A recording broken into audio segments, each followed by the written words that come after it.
Hi, I'm Terry Taylor with Interior Design Business Academy, and many designers have been asking me which is better, design fees or hourly billing? Well, the answer to that is both. It depends on the situation. You really need to be able to do both of those things. Now, what I know is that it's easier and cleaner to get into a job using a fee.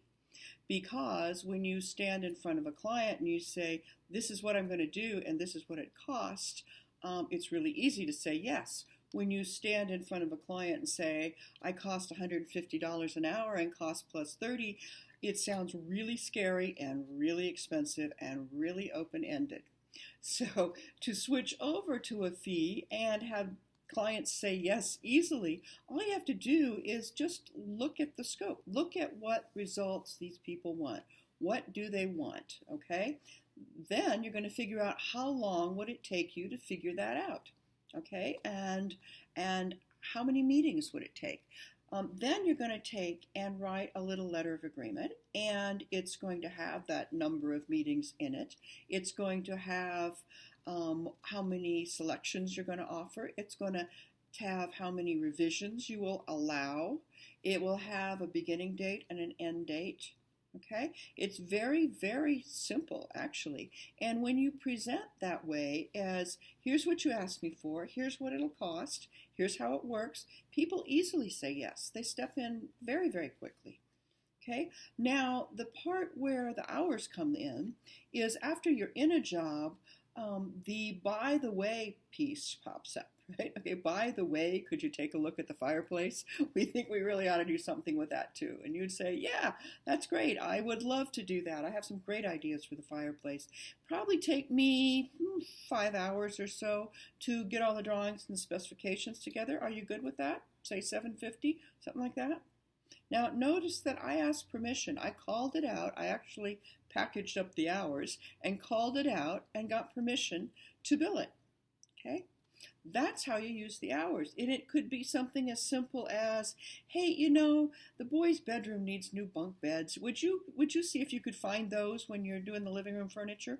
Sure, I'd be glad to.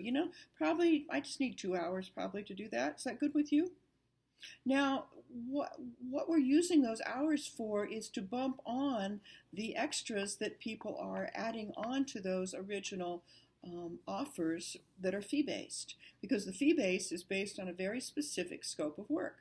And people like to add things, and that's fine. We like them to add things. We just need to charge them, right? Now, another spot where hours work really well is with a client who just kind of what I call dwaddles, the dwaddle client. That's the person who calls you in to look at something and they get excited about it, and then you don't hear from them for 6 weeks. Right? They just disappear, and then they would need a couple hours to talk about this, and then they're gone again. And you can have clients like that. That's great. But instead of doing an hour here and there and billing it, or forgetting to bill it, or not billing it clearly, is sell a package of 5 hours or 10 hours as a minimum. And it's prepaid. Okay, so it's on your books, and if she wants to call you, you're happy to get her in the schedule and come out and help her because she's part of your client group. Now, it's really easy to ask for that, and people are perfectly fine with stepping into it. Now, here's a mindset piece, and that's usually the most important thing to doing something like this. And this is also, besides mindset, it's the biggest interior design business advice I could give you. This one's really important, and that is to completely separate your design time part, fees, hours, whatever it is, from purchasing. You need a river in between the two. Okay? Because when they get mushed together is when people think you're double dipping. And obviously you're not. I know you're not. But they don't understand it just because of the way you're explaining it. So what needs to happen is the explanation is that we're going to design first. We're going to use our expertise, our knowledge, our ability to draw, to design, to source, to do all of those things. And we'll get the design completely done, completely spec'd out, completely priced. Everything is done. Then, if you wish, we would love to offer you purchasing services. We can do it for you. And it's kind of like no big deal. Here it is.